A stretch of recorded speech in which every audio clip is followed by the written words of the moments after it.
Voltemos para estudar a Era Vargas, né? O que foi esse momento histórico do Brasil, né? É o período entre guerras. Se a gente for parar para pensar, né? 1930 a gente está entre a Primeira Guerra Mundial e a Segunda Guerra Mundial. É o momento onde a gente tem a crise da cultura ocidental, a crise do capitalismo, a ascensão do socialismo, né, soviético, e também a ascensão, né, dos governos ditatoriais totalitários, né, fascismo e nazismo na Europa. Tá? Então, só para ambientar nessa situação, a Era Vargas se insere nesse momento de fervilhão, né? Nesse momento de incertezas, né? Para que lado vamos, né?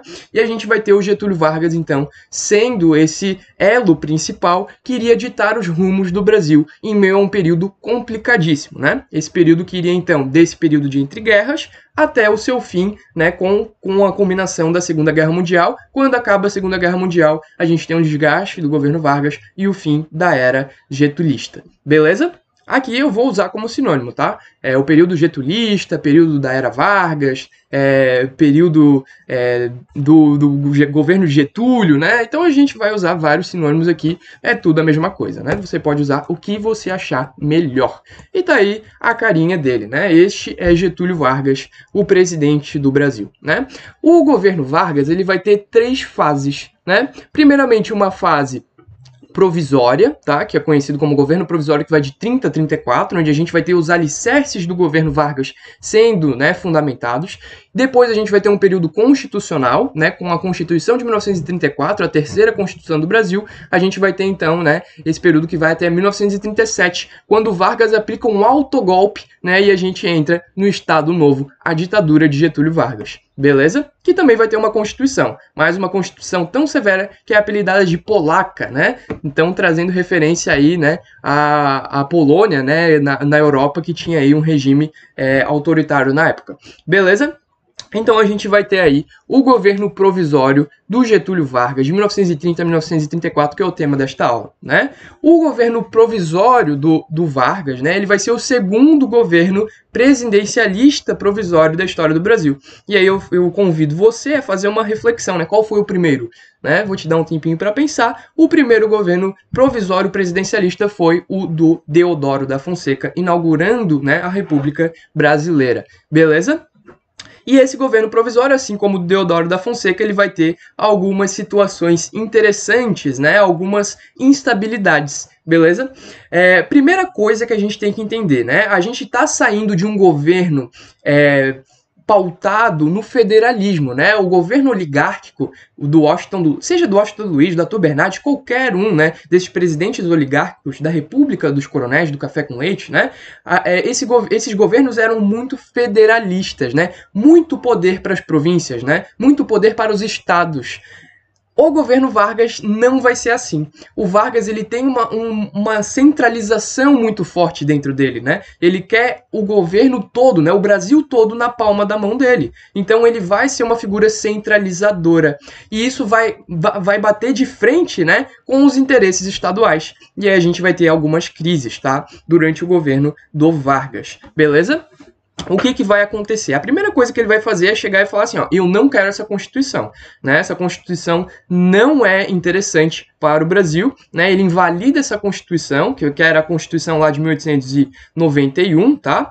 E ele vai, só que, né, ele invalida a Constituição, mas não abre uma nova Constituinte. Então o Brasil, neste momento, né, no governo provisório do Vargas, a gente não tem uma Carta Magna. Olha só que engraçado, né, a situação. Então o Vargas, né, já no governo provisório vai ter aí nuances de ditador, tá, galera? Ele vai governar por decreto-lei, ou seja, o que o Vargas manda é acatado no Brasil todo, tá? E ele não gostava desse sistema coronelista, ele não gostava, né, dessas autoridades regionais controlando, né, controlando polícias, controlando o judiciário regional, ele não gostava disso, né? Ele queria que o poder emanasse dele, né? Só que ao mesmo tempo ele sabia que essa galera precisava dar apoio para ele se manter no poder. Então, no início, né, 1930, 1931, 32, por aí, ele vai ter algumas políticas econômicas de ajuda aos cafeicultores, tá? Ele vai manter a valorização artificial do café, mas não da maneira que era feita, né, como por exemplo no convênio de Taubaté. Ele vai ajudar os cafeicultores, mas ele vai exigir, né, uma garantia em troca, né? Por exemplo, 20%, né, desse café produzido no Oeste Paulista, né, vai ter que voltar para o governo federal, né, sem nenhuma volta, né, para o cafeicultor, né? Outras coisas, imposto sobre a produção. Então a gente vai ter uma volta garantida para o governo federal, tá? Então, por mais que ele tenha ajudado, ele vai, né, fazer algumas medidas para não perder, né, para não ser aquela bonança toda que era na época do governo, né, dos cafeicultores. Beleza? Outra coisa que ele vai fazer que vai trazer muita impopularidade para ele é demitir todos os governadores que estavam na época, tá? Os governadores que estavam na época, que faziam parte dessa elite regional, né, eram os top da elite, eles vão ser demitidos e o Vargas vai colocar no lugar o que ficou conhecido como interventores. Quem são os interventores? São os novos governadores, tá? Que vão ser impostos pelo Vargas, tá? Vão ser impostos pelo Getúlio, e eles vão, então, fazer parte, né? Esses caras, eles geralmente eram tenentistas, né? Pessoas aliadas do Vargas no processo do golpe de 30, pessoas ligadas muitas vezes ao exército, tá? Essas pessoas, então, vão ser nomeadas interventores estatais. Óbvio que as elites locais não gostaram nada disso, né? E a gente vai ter aí um desgaste da popularidade do Vargas com essas elites locais. Por um outro lado, né, essas elites elas estavam se dando bem na questão econômica, que o Vargas ainda estava continuando a ajudar, né, a questão cafeicultora. E depois ele vai ajudar em relação a outros produtos também, como por exemplo cacau, açúcar, enfim, tá? A gente vai ter outra situação agora falando um pouco das medidas em relação a trabalho, né, do Vargas, né? Ele vai atrelar os sindicatos ao governo. Esses sindicatos eles vão ser considerados pelegos. Por que os sindicatos são pelegos? Porque esses sindicatos eles são limitados, eles são diretamente atrelados ao governo federal, não pode funcionar nenhum tipo de sindicato à parte do governo federal, né? Se esse sindicato não faz parte, né, dos ditames varguistas, ele não pode existir, né? Tá proibido, né? É uma centralização, né, da mobilização social, da mobilização operária, para não ter grandes revoluções, grandes revoltas, grandes manifestos, né? A gente vai ter uma tentativa de conciliação entre esse sindicato, entre o trabalhador, né, o sindicato fazendo a ponte, e o governo varguista, beleza? Mas, né, por conta de estar sob um domínio muito grande do Getúlio Vargas, a gente vai ter esses sindicatos não conquistando, né, tanta mobilização social, até porque não era permitido fazer greve. Por um outro lado, o Vargas vai dar, né, vários benefícios para os trabalhadores. Uma extensa legislação trabalhista sendo efetivada no governo Vargas. Então, por um lado, ele tira a mobilização social e, por outro, ele dá, né, o que os trabalhadores querem, né? E isso vai ser aí um ponto positivo, pelo menos, né? Por mais que os trabalhadores não podem se organizar com efetividade, eles podem ter aí alguns direitos conquistados. Que direitos são esses? Né? Os direitos, por exemplo, de trabalho máximo de 8 horas, não pode trabalhar 9 horas, por exemplo. Salário mínimo, não pode receber menos do que um determinado padrão, isso tem até hoje, né? Aposentadoria, tem até hoje. Férias. Olha só, antes do Vargas não existia a oportunidade de férias remuneradas. Olha só que loucura, né? Estabilidade, né, que é o recebimento de uma quantia caso seja demitido, né, sem justa causa, caso seja demitido antes do prazo, né, do contrato trabalhista. E um dos mais importantes, né, o fim das distinções salariais por sexo, idade, nacionalidade e estado civil. Você não pode pagar menos para uma pessoa porque você acha que ela merece receber menos. Todos têm igualdade salarial perante a lei, né? Então a gente tem essas leis trabalhistas que vão ser consideradas um paternalismo do Vargas, né? É aqui o real populismo sendo instaurado na República Brasileira. O Vargas tentando, né, angariar o povo para que o povo goste dele, né?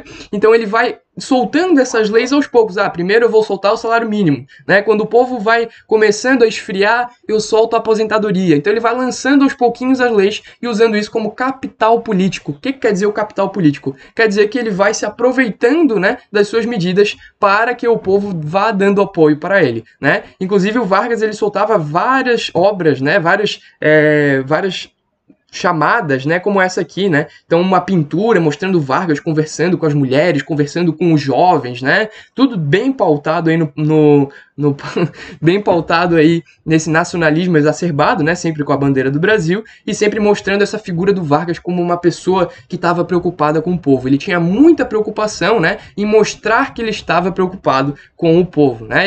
Ele tinha muita preocupação com a sua imagem, né, perante a sociedade. Beleza? Além disso, né, a gente vai ter a criação do Ministério do Trabalho, da Indústria e do Comércio, né? Que, inclusive, um detalhe interessante, né? O ministro, né, do Trabalho, da Indústria e do Comércio era o Lindolf Collor, que é o avô do Fernando Collor, que foi presidente do Brasil nos anos 90. Isso é um detalhe, eu acho, que é interessante, né? Pra gente ver como a gente tem a sucessão, né, da política nas famílias. O que era, né, esse Ministério do Trabalho, da Indústria e do Comércio? Seria uma centralização, né? Para ter políticas efetivas, né, de planejamento nessas áreas e também para controlar os sindicatos pelegos que a gente já falou, tá? Apesar de todas essas medidas, né, apesar de ele dar uma legislação trabalhista, tem muita gente insatisfeita com Vargas. Principalmente os cafeicultores que acabaram de sair do poder, né? Os cafeicultores queriam voltar ao poder, né? A galera do Oeste Paulista, a galera de Minas Gerais, né? Minas Gerais que apoiou, sim, o golpe de 30, mas Minas Gerais que não teve, né, um retorno muito efetivo, não conseguiu voltar ao poder. Então a gente vai ter aí o estopim, né, de uma revolta. A Revolução Constitucionalista de 1932, né? Nós não aguentamos mais Getúlio Vargas governando sem Constituição. Isso é ilegal, isso é imoral, isso não pode acontecer, né? Então a gente vai ter as oligarquias insatisfeitas, né, com essa exclusão do poder, o Oeste Paulista, próprio Minas Gerais ali, né? Então essas oligarquias vão se unir para fazer uma revolta contra Getúlio Vargas, né? A gente vai ter a angariação de uma classe média que também estava insatisfeita com esse autoritarismo, tá? E a gente vai ter, então, o PRP se juntando ao Partido Democrático, tá? Que foi uma dissidência que aconteceu ao longo da década de 20. O PRP, né, Partido Republicano Paulista, a gente vai ter uma ala, né, que não concordava muito com aquela política velha de voto de cabeça, de manipulação das urnas, né, enfim. Então a gente vai ter, né, essa ala que não estava contente com as políticas do PRP, saindo e fundando o Partido Democrático, apoiando o golpe de 30.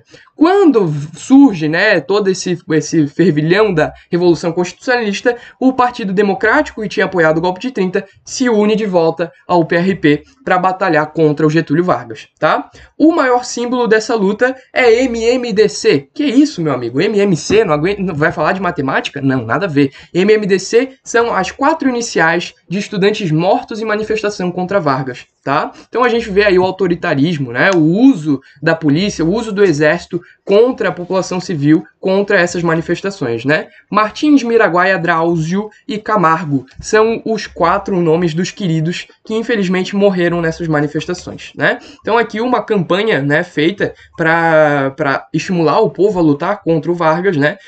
Você tem um dever a cumprir, consulte a sua consciência, né? A bandeira de São Paulo atrás, né? Uma pessoa apontando para você, né? Você tem que consultar a sua consciência e, claro, MMDC, que é o símbolo dessa luta, né? E a gente vai ter, então, né, aqui a população pegando em armas para lutar contra o Vargas, tá? E uma guerra civil ocorrendo. O Vargas, que tem o exército do Brasil inteiro, né, vai conseguir controlar esses focos de revolta. A principal foi em São Paulo, a gente tem algumas alas de Minas Gerais, Mato Grosso do Sul, tá? Mas o principal realmente ocorreu em São Paulo, tá? E o Vargas, que tem o exército do Brasil todo, muito mais força militar, vai vencer essa guerra civil, tá? A consequência principal, né, vai ser o Vargas com medo de perder mais popularidade, principalmente dentro da classe média, com medo de uma instabilidade política que, né, desse como resultado a sua queda, vai convocar uma Assembleia Constituinte em 1933. Tá? Aqui uma outra campanha, né, abaixo a ditadura, né, antes eles usavam esse C antes do T, bem interessante também, né, gramática evoluindo ao longo do tempo, né, segurando Vargas, né, e aqui a bandeira de São Paulo atrás, com certeza. Ah, e o bandeirante, né, porque São Paulo tem uma tradição de reconhecer os bandeirantes como heróis, tá? Interessante isso também. E aqui uma imagem, né, do movimento organizado pelos paulistas, tá? até hoje, muita gente em São Paulo considera que venceu essa batalha, né? Mesmo perdendo militarmente, né? A gente tem a convocação de uma Assembleia Constituinte. O Vargas, olha só que interessante, né? Vai decretar o fim do voto aberto, então ele vai decretar o voto secreto. Agora você não tem mais, né, que prestar contas ao seu coronel, né? Então acaba o voto de cabresto aqui em 1933, né? E o voto feminino agora é uma constante, né? Agora as mulheres podem efetivamente participar da política brasileira. A partir de quando, Bruno? 1933, efetivado na Constituição de 1934. Essa é uma data muito importante para você ter em sua mente. As mulheres podem votar no Brasil a partir da Constituição de 1934. Beleza? E além disso, a criação da Justiça Eleitoral, que funciona até hoje. E a gente vai ter então, né, o governo constitucionalista de Vargas a partir daí, de 1934 a 1937. Mas esse é o tema da próxima aula. Beijão!